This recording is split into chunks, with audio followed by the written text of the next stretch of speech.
सोच का नजरिया। एक दिन एक कवि अपने कमरे में बैठ कुछ लिख रहा था। वह बेहद अवसाद में था। वह लिख रहा था कि पिछले वसंत के मौसम में उसके घुटने का ऑपरेशन हुआ। जब वह ऑपरेशन से घर आकर कुछ दिन आराम कर रहा था कि पता चला दूर शहर में छोटे भाई के साथ रहने वाली उसकी मां की मौत हो गई। पिछले ही साल उसकी दूसरी बीवी ने उसे शादी के 5 साल बाद तलाक देकर पीट्सबर्ग के किसी लोहे के व्यापारी से शादी कर ली। मेरी नौकरी को अभी 3 साल बचे थे, लेकिन मेरी कंपनी ने मंदी के कारण हजारों की छंटनी कर दी। मेरी एकलौती बेटी का कार एक्सीडेंट हो गया था, जिसमें वह बच गई, लेकिन कॉलेज की आखिरी सेमेस्टर की परीक्षा नहीं दे पाई। कवि ने नीली स्याही से बड़े बड़े अक्षरों में लिखा, पिछला साल शैतान का साल था, बहुत बुरा गुजरा। कवि की बेटी उसके कमरे में आई। उसने देखा पापा काफी परेशान और दुखी है।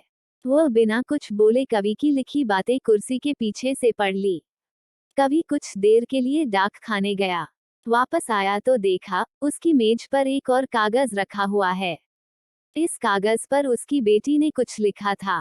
ईश्वर की बड़ी कृपा हुई कि मेरा घुटने का दर्द जाता रहा, अगर ऑपरेशन नहीं करता तो यह और बढ़ता जाता। ईश्वर की बड़ी कृपा हुई कि मां असाध्य रोग से तड़प रही थी, उसे इस मुक्ति मिल गई और ईश्वर ने उन्हें अपने दिव्य लोक में बुलवा लिया।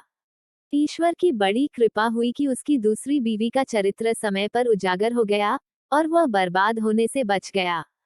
ईश्वर की बड़ी कृपा हुई कि मैं नौकरी से मुक्त हो गया, अब मैं किसी प्रकाशन में अपने मन का काम कर सकता हूँ।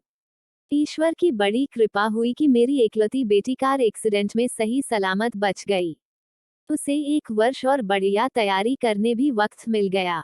कवि की बेटी ने नीली स्याही से बड़े बड़े अक्षरों में लिखा, पिछला साल भगवान का साल था, बहुत अच्छा गुजरा। कहानी से सीख, हर डार्क साइड का एक ब्राइट साइड भी होता है, इसलिए फोकस हमेशा ब्राइट साइड पर रखिए। जो बदलाव अभी बुरा लग रहा है, उसमें भविष्य के अच्छे दिनों के बीज छुपे हो सकते हैं। जो हो चुका उसे नहीं बदला जा सकता, इसलिए उसे खुले दिल से स्वीकार कर, ईश्वर का प्रसाद समझकर ग्रहण करें और आगे बढ़े। सकारात्मक नजरिया एक आदत है, और यह आदत निरंतर सकारात्मक सोच से बनती है। इसलिए हर दिन हर घटना से कुछ सकारात्मक निकालने का प्रयास करें।